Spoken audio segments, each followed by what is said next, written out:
This is the Classic Auto Mall Show.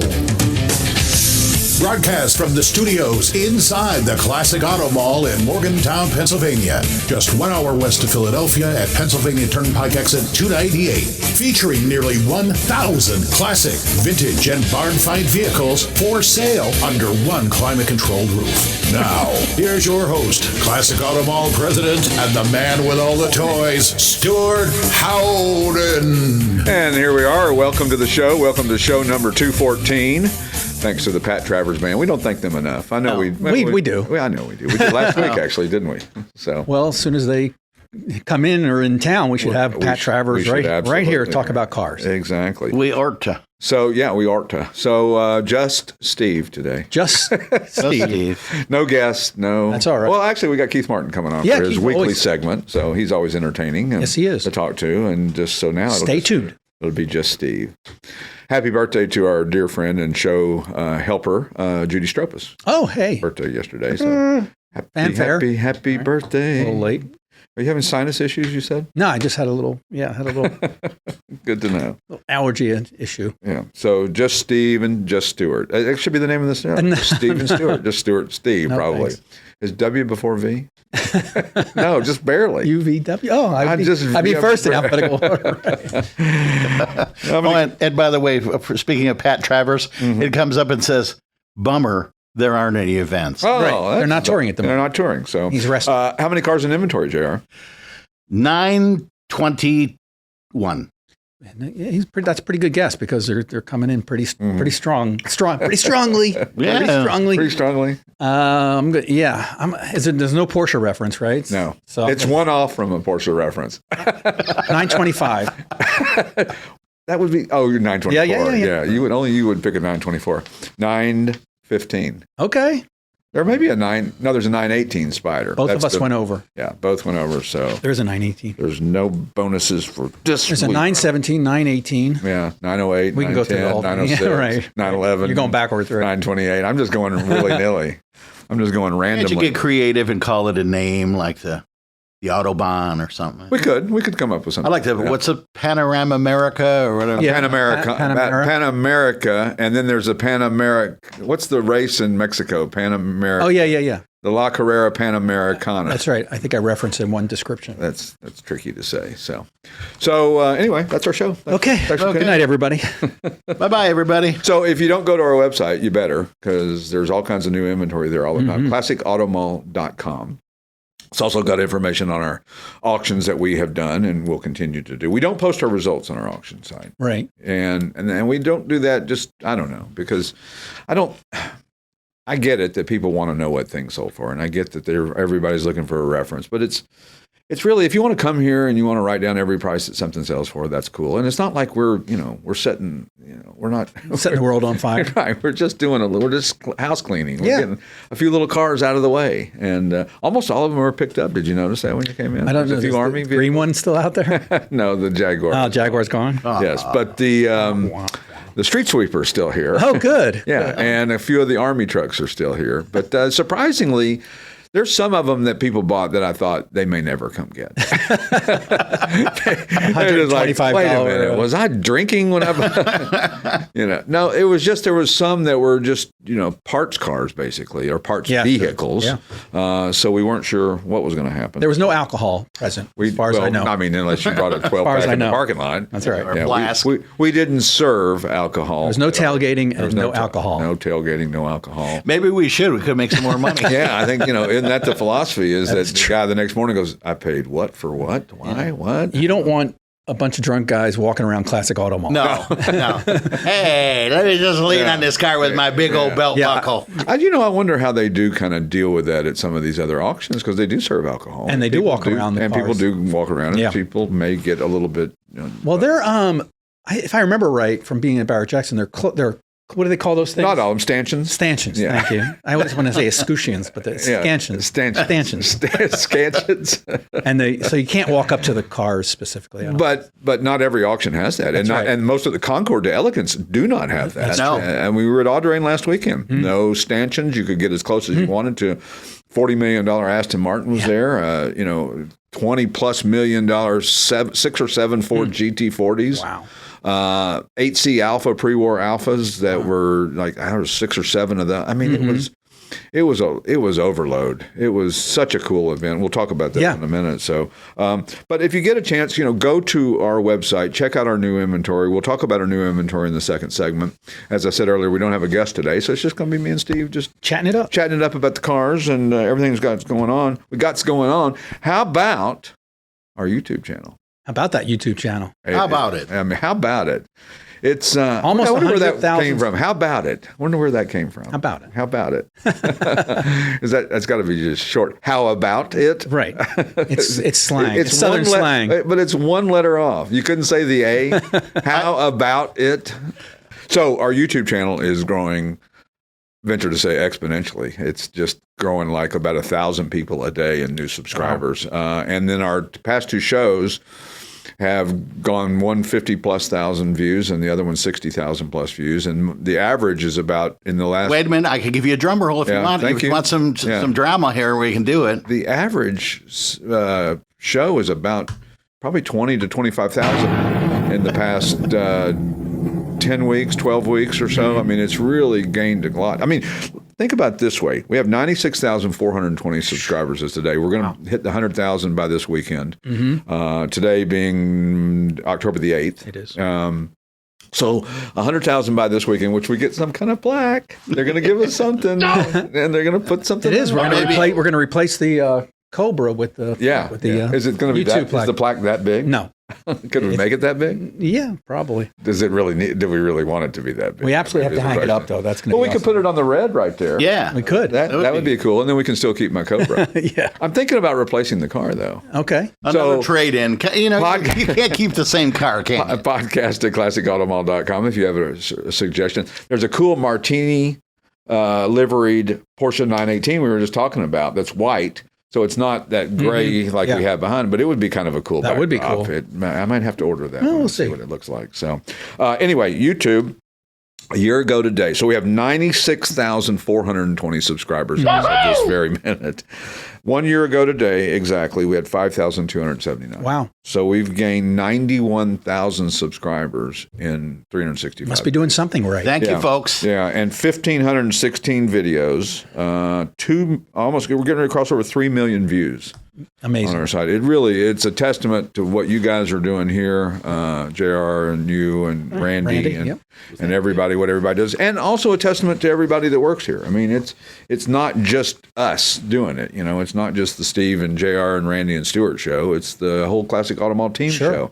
And it all has bearing. I mean, if we'd not been successful out there, we could have never even started this. We would have never thought about starting this, nor would we have wanted to start this because we wouldn't want to take away from our core business. Yeah. But we said 4 years ago. Is it 4 years? Well, we're in our 5th season, but it's 4 years. Yeah. 4 years ago this month, actually. So that's right. We started in October of late September 21. Wow. Yeah.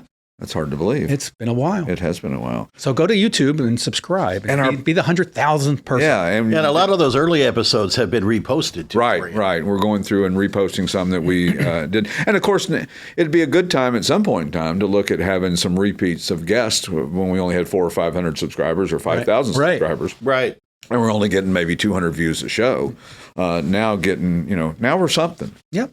We're a little or something. Something. Little something. That's good. Congratulations. And it's credit to you for being a great interviewer. And thank you. I appreciate that. Very personal. Everybody leaves here with a good feeling, and they're a little nervous at first, and then they leave just having a great time. And you can also listen to it. I mean, we promote it YouTube. That's really been our focus of what we do. But you can also listen to it on all the podcast sites. All the major podcast carriers. And we're really getting some good numbers on that as well, too. And we're getting lots of listens and downloads. And it's funny. A couple of interesting things happened when I was at Audrain this past weekend.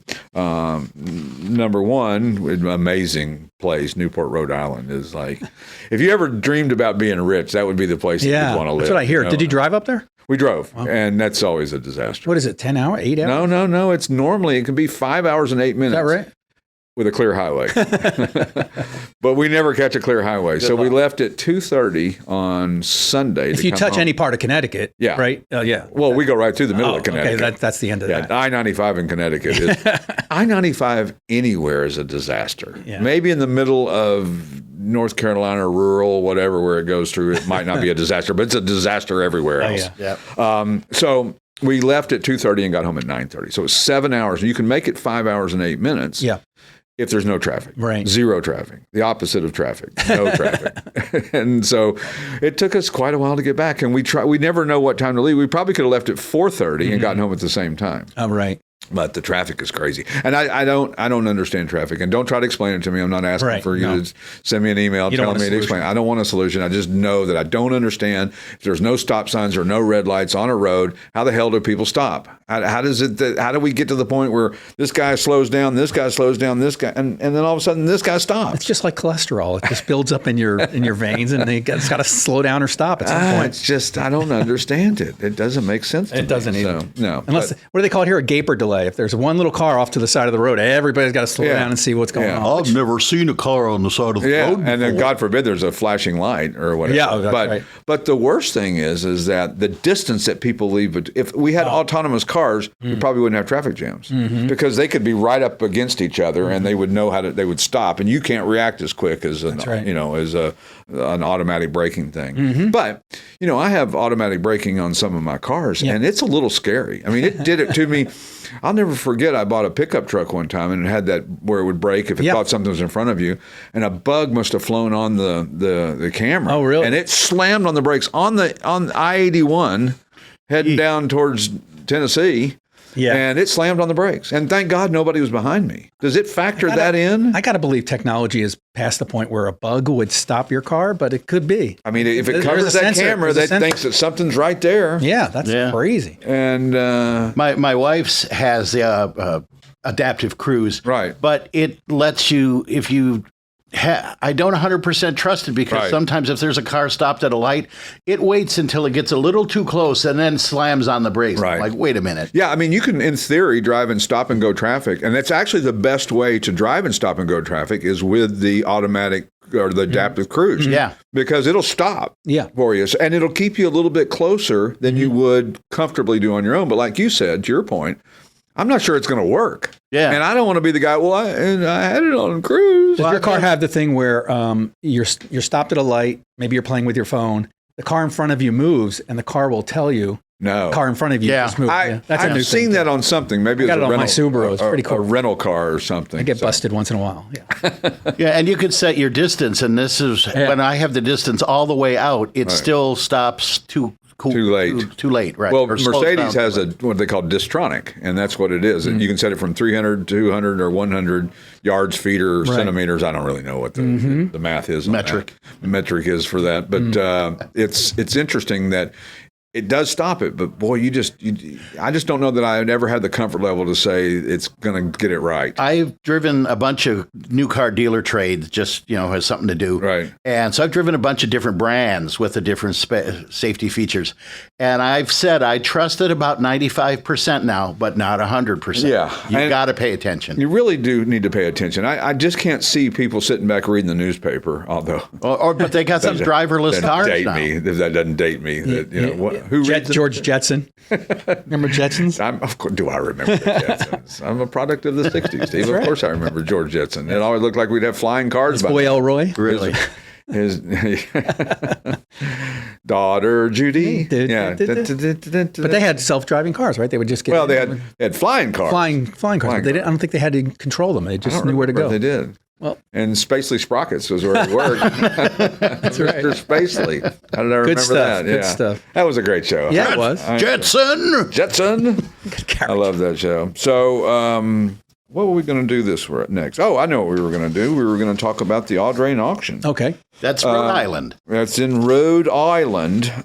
Newport, it happens to be. And the actual concours on Sunday is at the Breakers, which is the Cornelius Vanderbilt summer cottage home. Oh, tacky. Huh? Yeah, it's massive. It's just the most unbelievable thing you've ever seen with these huge steps and right on the point of the water. And it's just an amazing place. And it's a beautiful setting. And it's somebody said, I think it was Jay Leno who said that he likes this Concours because he's part of it, A, but B, he likes it because they're not quite so bunched together, the cars. You know, some of these events you go to, cars are so close together that you don't really feel comfortable looking at them. You can't really, get a good, we know that it happens here. You can't get that good 3/4 visual of a car, which is the money shot.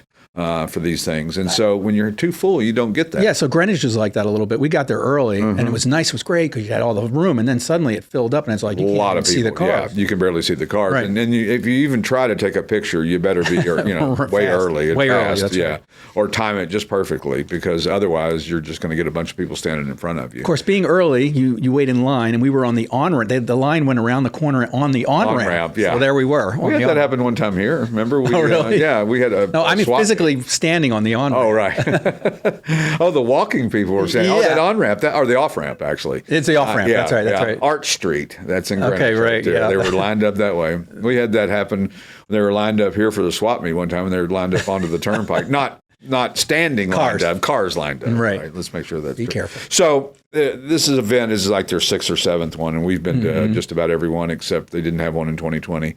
But it's an amazing event. It's kind of a car week event. There's a bottoms auction going on there. There's a tour. There's seminars. There is a gathering on Friday.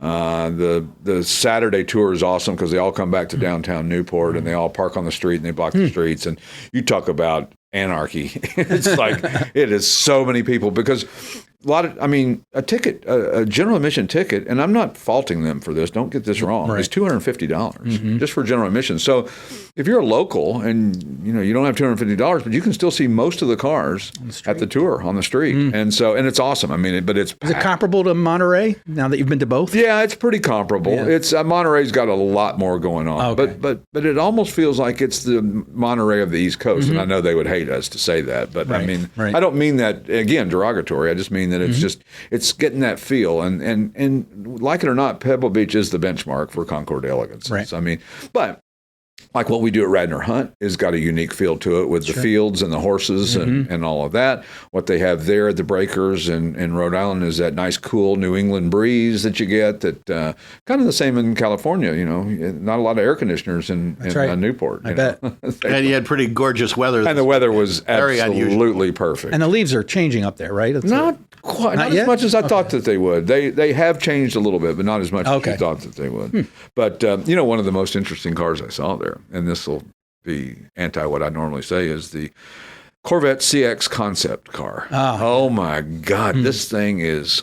If swoopy were a descriptive word of a vehicle, man, this thing, swoopy. They had the whole top lifts off and kind of moves forward, and it's kind of at a canted angle, and the seats even look like they're going fast. I mean, the interior pieces are all just to a point, and they're just, I don't know. I'm not a designer. We need to get Kip Posinko on to give his take on it. Yeah, is this a new concept car, recent? Yeah. So maybe in the future we might see something. Yeah, it's some kind of hybrid something. I don't know if it was battery operated or what it was, but it was really cool. And of course, Cadillac had a huge presence up there as well too.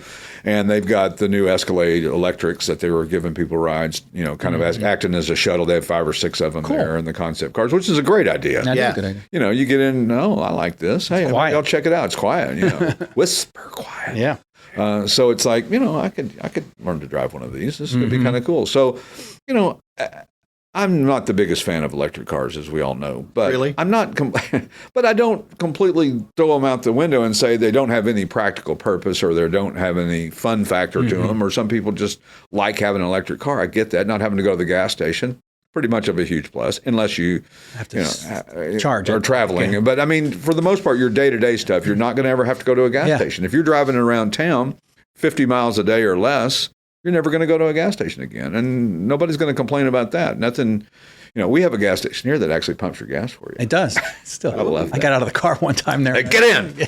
Well, you do that in New Jersey, and they will yell at you. They'll get back in your car, sir. They do clean your windows in New Jersey, in most places. Most places, I think so. Yeah, I was there this weekend. They pumped the gas, didn't have to get out, and it's a good thing. My back hurt, and hey, shout out Alan Parsons. So saw Alan Parsons Project on Friday. Was that? Yeah, Ocean Casino. Nice. Do a little gambling.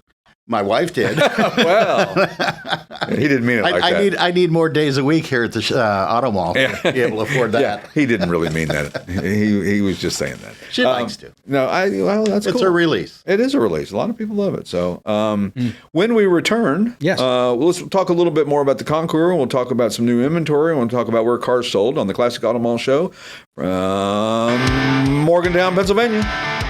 Whether you want to buy or sell a classic, collectible, or special interest vehicle, you need to visit the Classic Auto Mall website for more information. If you're looking to buy, you can easily search our inventory of more than 1,000 vehicles on the web at classicautomall.com. Oh, I like that.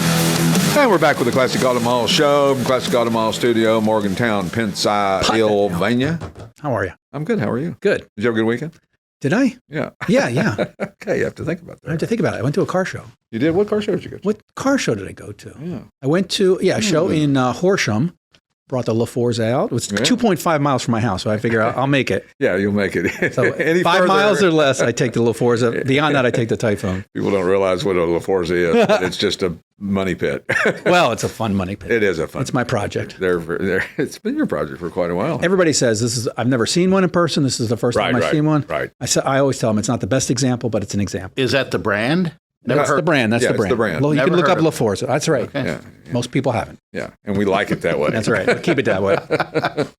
So I saw my band is coming back to life. Rush.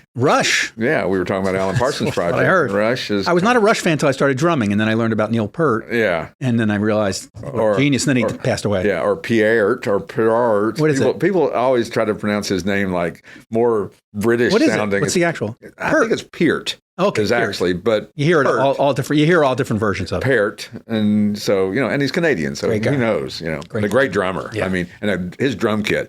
I would imagine that his drum techs back in the day were like, screw it, this is too much work. Oh yeah, I'm going to go work for a guy who's got like a snare and a kick drum. Yeah, and right. One cymbal. Jazz. Dang, dang, dang, dang.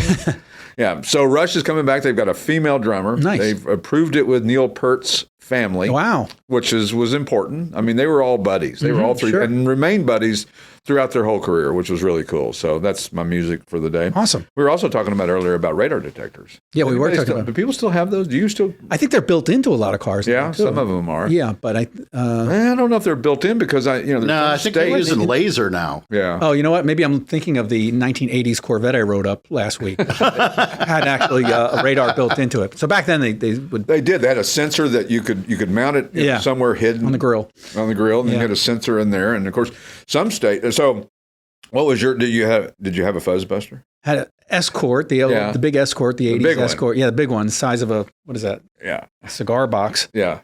And I still have it. I still have it in the case. Does it still work? Yeah, it still works, but it picks up microwave ovens along the way.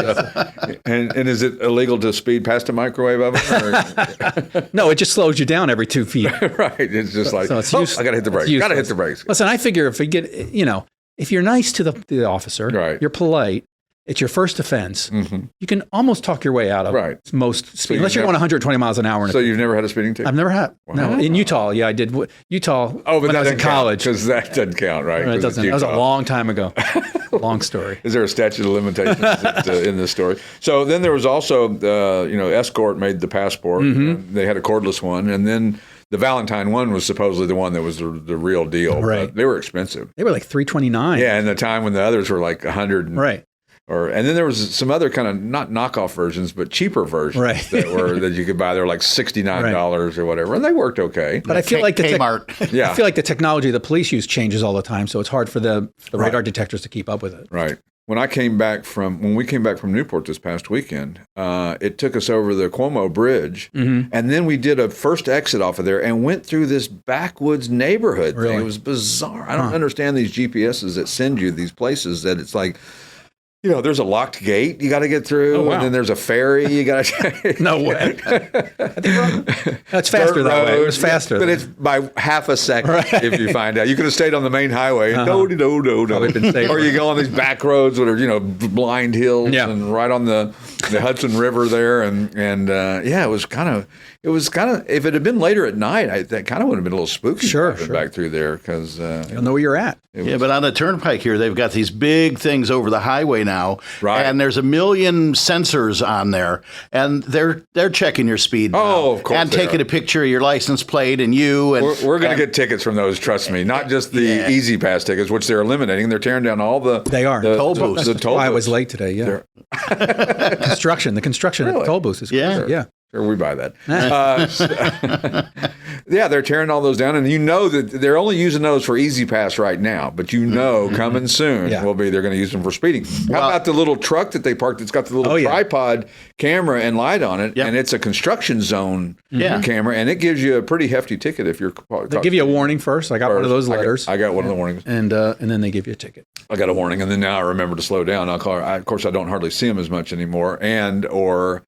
The guy next to me is doing like 80, so I think that should counteract me doing 65, right? So, but it doesn't work. It doesn't average it out. Yeah. And I'm thinking those sensors over the road are also going to be checking for like nuclear and maybe some other kinds of terrorist type things. Okay. Sure. I think that's absolutely the truth. So if anybody can figure out a way other than owning a helicopter how to get home from Newport, Rhode Island on a Sunday afternoon, I would like to hear it. Private helicopter. Make a friend with somebody that has a helicopter. Yeah, exactly. But man, oh man, that was just a great show. The Corvette concept car, the breakers where the Cornelius Vanderbilt's house was. I mean, just all that stuff is just so Newport-ish, and it's just such a cool area. And there's great restaurants and great things to do. And did you see any of our former guests or friends of the show? Lots of former guests and friends of the show. Of course, we see Judy Stropus at these events, and she's always working with us and helping us get things. But we ran into a really cool thing happened. We ran into Wayne Carini, who was on the show about 3 or 4 months ago now. It's been.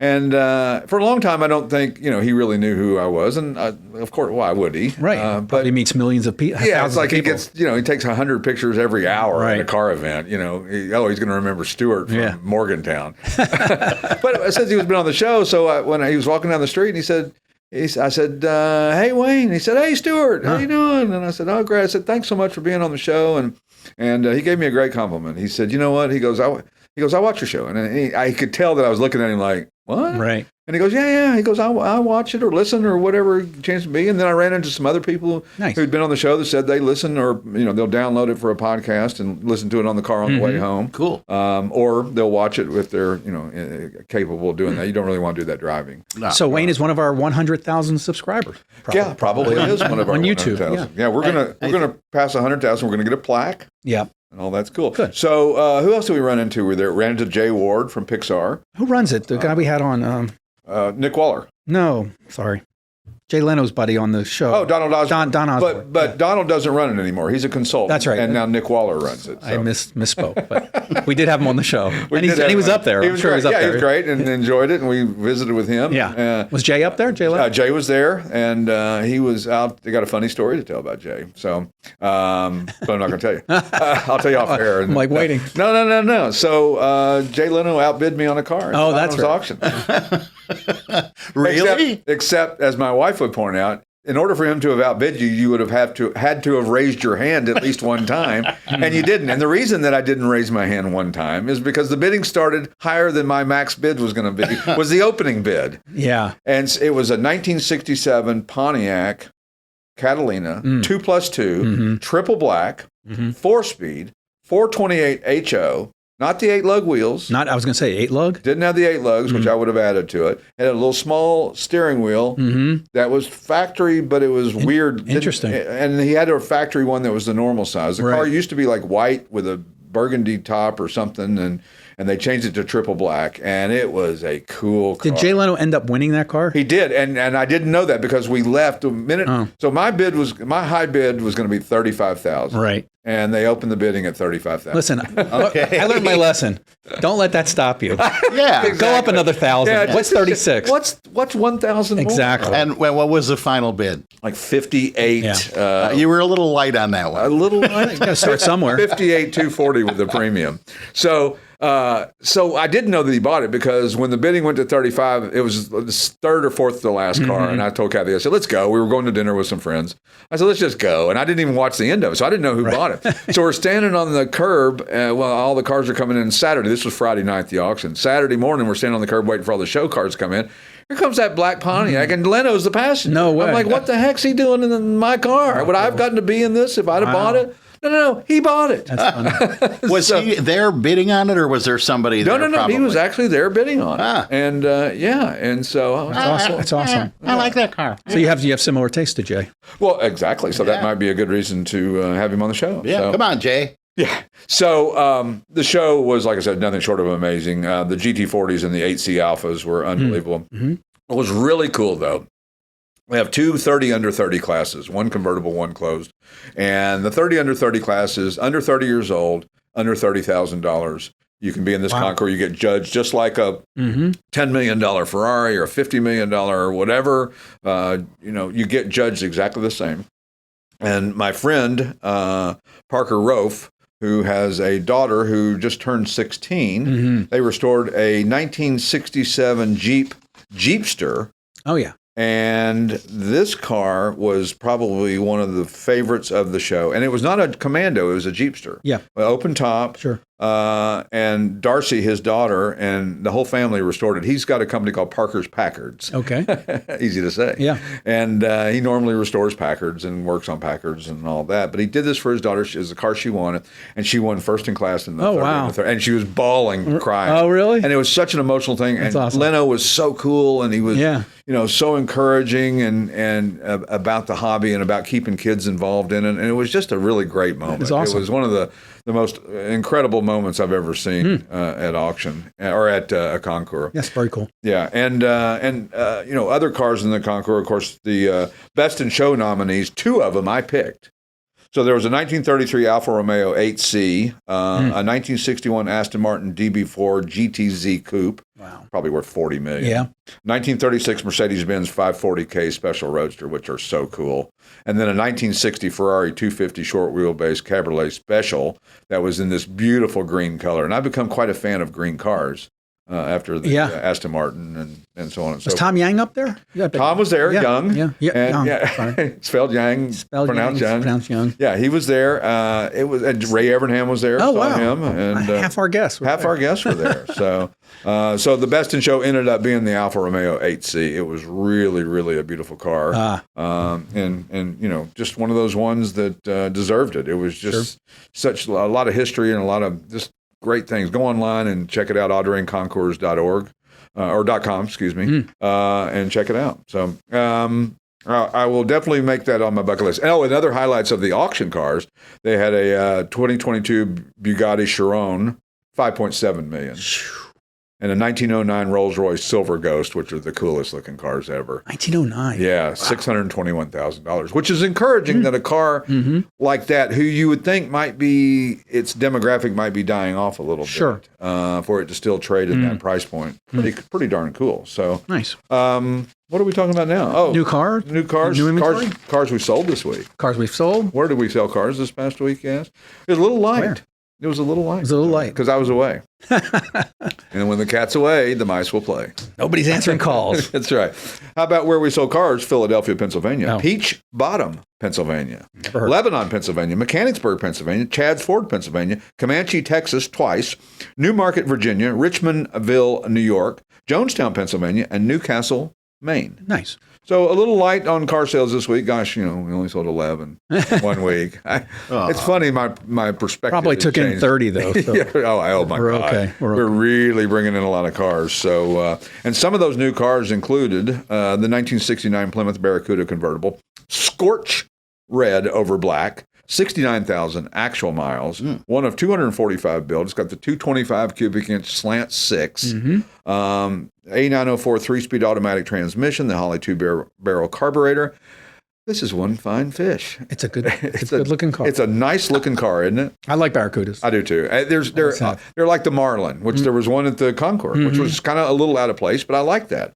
And we have a Marlin. Yeah, we're going to talk about it. We're going to talk about it.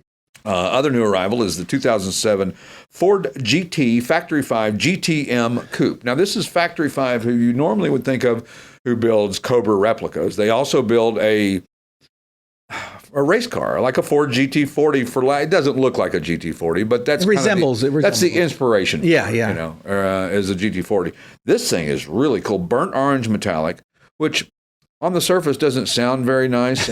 It sounds like an odd color, but it's really nice. Yeah, and it's mixed with black. And it's really striking on this car. It is beautiful. And 1,288 miles since built. 5.7 liter EFI LS1 V8. Nice. That'll do. And a Porsche G50 5-speed manual. It does, yeah. Those aren't cheap. No. It's well done, actually. Heat and air and Pro Car seats. And this is an affordable rocket ship. I mean, the performance you get for this car is something that you would have to pay a lot more money for in most worlds. So check that one out. Again, a showstopper. Yeah. And check that out. It's on our website as well. Other new arrival, the 1969 Pontiac GTO, the Judge Hardtop Tribute. Tribute car, yeah. It's carousel red over black, which always baffled me because carousel red to me is orange. But it's what they call it. So who am I to argue with? Can't argue with legends. Can't argue with legends. So true 242, meaning that in the VIN number, it's got a 24 and a 2. Which means that it's a true GTO. Wasn't a Judge. That's right. True GTO. 400 cubic inch 4-barrel V8, turbo hydromatic 400, 3-speed automatic transmission, nicely done Tribute, and it's got the PHS documentation. You've asked before, what does that mean? Shows what the car was built with. Doesn't mean what it has now, but it means what it was built with when it originally came off the line, with all the options and different things, and it came with. It's very nicely done, and it's probably a little less than a true Judge would be. Yeah. I mean, it's still nice. It's quality-wise, it's real good. It's as nice. And it's a GTO. And it is a true GTO, yeah. Right. And it's okay. I get the Tribute thing. Yep. It's not the end of the world. Very close. The 1965 Rambler Marlin Fastback, Antigua red and black over black. This is a cool-looking car. I love these. Yeah, these are really Me too. 91,521 actual miles. Very well restored. 287 cubic inch V8. Flight-O-Matic. Okay. Like a prison break. 3-speed automatic. Leather interior, and this is a great cruiser. It had leather interior. It's got black leather with red piping. It's beautiful. Beautifully done. Really nicely done. If you get a chance, check that out and all the others too. How about this was a beautiful color. 1970 Ford Mustang Mach 1, diamond blue over black. Oh, the one that's right here in the main hallway. Yeah. It's a beautiful car. Everybody's looking at that car. Everybody looks at that car. But have they bought it yet? No, they haven't. So somebody will. Somebody will, because it's such a special good-looking car. Numbers matching 351 cubic inch Cleveland V8, top loader 4-speed manual transmission, shaker hood, true Mach 1 as well, and it's got the fold-down rear seat. How cool is that? So it is like a hatchback. Make it like a race car. Yeah. So you can haul all your whatever you're going to haul back there. Kids. And last but not least, the 1979 Chevrolet Corvette Coupe, silver metallic over blue, 2 owners, garage cab, numbers matching 350 cubic inch L48 V8 with a turbocharger. Yes. Unusual to see that year, make, and model with a turbocharger. And it's a period turbocharger. And it's a period. It wasn't recently done. And it says turbo down the side, so you know it's got a turbocharger. Just like my little Matchbox car used to. Right. It's a turbo. It kind of the swoopy letters. Yeah, the fading. And it's 300 horsepower with that turbocharger, and it's a numbers matching T10 4-speed manual. This thing's a show winner. It's cool. Really, really, really, really a cool car. So, we were talking about last week. We were talking about our auction. And we're going to do it again March the 20th, 2026. So if you got anything, start thinking about it, because we're going to start taking consignments probably sometime in December. And then we'll want you to bring them out as soon as you can, so we can line them up across the front of the turnpike there like we did before, which looked really cool. We've got so many people that stopped in from seeing that. Yeah. I've always wanted to stop there. And then I see 100 cars out there sitting out there. And I'm like, I think I should stop. The number of people who tell me they've passed by here a million times and haven't stopped in is just, because there's signage, but they don't know that there's 900 cars. They really don't understand the concept of it. And I understand not understanding. Well, that's our job, isn't it? To make them get the word out there. You know, the cool thing is, though, is that all of our friends that we know at these auction and events are the biggest cheerleaders for Classic Automall. I can't go anywhere and be standing with somebody that we know, that knows about Classic Automall, that when some stranger or somebody comes up that they know and I don't, oh, do you know Stewart? He has Classic Automall. Yeah, I see Classic Automall, and the guy, and invariably the guy will say either I've been there or I know about it, I've heard about it, I'm going to go there, I've got it on my plans, or whatever. And it happens just all the time at these events, and that's why an argument to my wife is why we have to go to all these shows, because we don't want to miss any of that marketing. Yeah. Well, and it's a tribute to you both and to the concept of what this is. That it worked. That it absolutely worked. You walk in this place. I still go back to my first day in here, and I passed by it 1,000 times. And I love cars. Right. I came in here, it's like,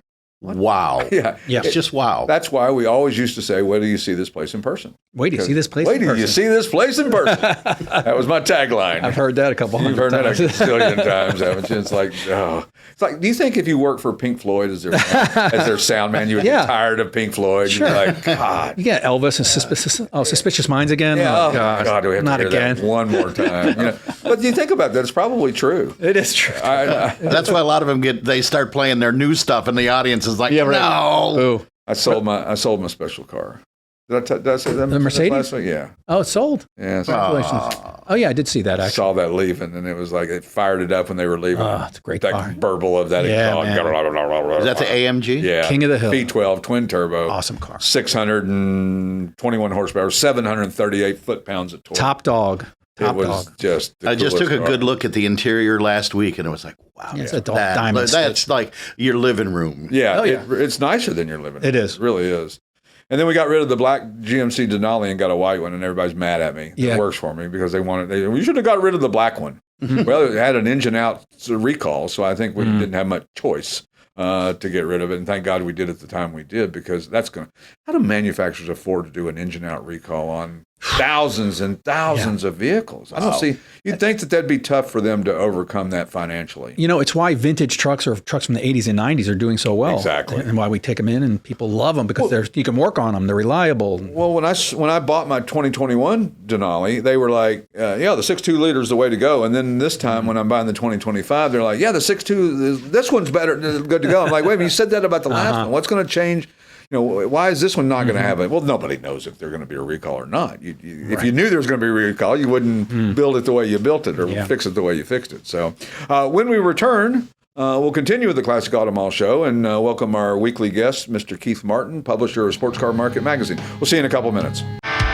The Classic Auto Mall has more than 1,000 vehicles for consignment in our huge 8-acre climate-controlled showroom. It's a real indoor mall. If you'd like to know all the advantages of buying and selling a car through consignment, the information is available on our website, or you can talk to a classic car specialist who can answer all your questions. It's easy, safe, convenient, and it doesn't matter where you are. We sell worldwide. See our huge selection of classic and collectible vehicles at classicautomall.com. And we're back with the Classic Auto Mall Show from the Classic Auto Mall studio. Joining us via Zoom, Mr. Keith Martin, publisher of Sports Car Market Magazine. Good morning, afternoon, evening, Keith. Good morning to you too, Stewart. How are you today? I am doing great. The weather looks pretty good. I might take the top down on the car and go for a drive. I think that sounds like an excellent idea. This time of year is a great time to own a convertible. It really is. It is. Especially if it's funny, if it's got a good heater. Yeah, because my feet get a little cold, and I don't want them to have cold feet. You want the top down, but you want your feet toasty. Yeah, isn't that funny how we're so spoiled? I tell you, back in the old days, they would have said you're just a bunch of crybabies, and you don't need heat for everything or air conditioning for everything. You'd have all those car blankets that they give away free at car shows that you never actually use. I know, but you know what's funny? We got some at Pebble Beach when we were there this year, and Kathy actually the other day we were driving somewhere, and she actually grabbed the blanket. Right? Weren't they free with your ticket? Well, with your ticket, yeah, which was $1,100 a ticket. So yes, they were free in all relative terms that they could be. She actually used the blanket in the car. She put it over her legs, and it was like, hey, we're actually using a blanket that we had in our car for ever. Yeah. So your blog comes to life this week is, I love this one. Should you resto mod your Alfa Romeo? Oh, the shame, the horror. What are you thinking? What I've been watching is how the Porsche guys get away with this resto mod stuff. Yeah. And the rest of us are supposed to say, oh, my God, don't change that. I mean, not only do you have Singer Porsches now, but think of the Outlaw 356s that were going on long ago, way before anybody else was thinking about doing this stuff. I think there's a real question with our old cars today. They were designed for 60 to 75 mile an hour, 2-lane roads back in the 60s. Exactly. And people go faster today. Yeah. And want to go faster and don't want to be limited because they've got an older car. They want the look, but they want the performance, and they want the braking, and they want the handling, and because they just got out of an Escalade. And an Escalade and a 1969 or 60s Alfa anything drive night and day different. Well, I always tell my son when we're driving, remember, every car on the highway goes faster and stops faster and handles better than you do. Right. Every single car. And I wish the other drivers would know that we have that limitation and therefore we can't stop and don't pull out in front of us because we don't. You can pull out in front of, you know this trick. You can pull out in front of any Tesla if you're waiting to get out of traffic because they can't help themselves. It brakes automatically. So the 69 Pontiac Bonneville convertible doesn't do that. It might take a half a mile to slow down.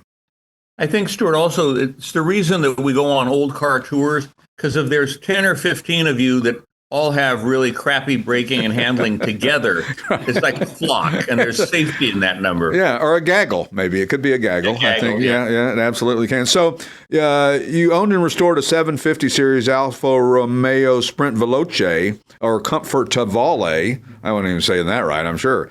So had numbers matching engine and a correct tunnel case gearbox. What do? Do you want to make it better? I bought the car because it had all the right pieces. Right. Everything was original to the car, the motor, but those gearboxes and motors from that era are fragile. Right. And getting parts for them is really expensive. I mean, camshafts were $3,000 for that car. But it's a really good camshaft. Yeah, it's a really good camshaft. It'll turn for 3,000 to 4,000 RP or revolutions, right? Yeah, I did it right, and it cost me a lot of money and took a lot of time. And when I was all done, I thought, couldn't I have just put a bigger motor in the car right to start from? Right. And put a 5-speed gearbox in it, because the 5-speed will slide right in where the 4-speed goes. And does value matter as much with originality in 60s Alphas versus a 69 Z28 Camaro? Yes, in the sense that if this is a numbers matching Veloce from that era, it's worth $1.50. Right. If it's a regular car that you slapped a bigger motor into, it's worth $60. And arguably more drivable, more enjoyable, less fearful that it's half the value. Well, where's the line that you go under or over there? If I were to do one again, I would buy a $40,000 or $50,000 improperly restored car and slap a big motor in it. Right. Something that you're not harming. So it's already been the damage is done, right, so to speak. I wrote a column once, Stuart, that said, "Thank you for ruining my car." if the car comes to you and they've already swapped the motor out, right, then you're just going along for the ride. Yeah, well, it wasn't my fault. I didn't do it. I got proof. That guy did it, and but I'm going to take advantage of it now because use it. I get resto mods. I do. It's also a personal thing. Like hot rods were back in the 30s and 40s and 50s and 60s. That it's a personalized thing that you want certain things to be on your car, and you want it to be a certain way, and you want it to do certain things. I understand that. And it's your own damn choice, right? If you want to take a whatever and make it a resto mod, then that's your business. I think the only place you have to be thoughtful is if you have a car that's very correct and there aren't many of them. Right. You got a big high horsepower L88 Corvette. You obviously don't go put a 350 in it or something like that if you don't. And you also have to respect the rarity of the car. Well, and aren't we just stewards of all these cars anyway? I mean, yes and no, I guess. I think, they're passing through your hands. Right. The question is, it really is, when the word resto mod is a little bit misleading, because when we think about that, we think about Barrett-Jackson and all those multi-$100,000 transformational cars. What I'm really talking about here is putting a bigger motor, putting bigger brakes, putting a 5-speed with an overdrive instead of a 4-speed. So we're not talking about creating some kind of weird monster. Right. It's not going to have flames shooting out of it and big pipes coming out the back. But what you just brought up is interesting too, because a 4-speed 69 Dodge Charger really needs that 5th gear. It really needs something more. And most cars, whether they're foreign or domestic, 4 gears are not enough in the way the gearing was. And so you felt like it's, in 4th gear, the thing was going to just shake to death. Yeah. When I had that Mercedes 250C, we ended up swapping out the rear end from a diesel because it was so buzzy. Right. 60 miles an hour, the car felt like you were in a blender. And that's not the feeling that you'd like in a car, right? That's not something you're trying to achieve.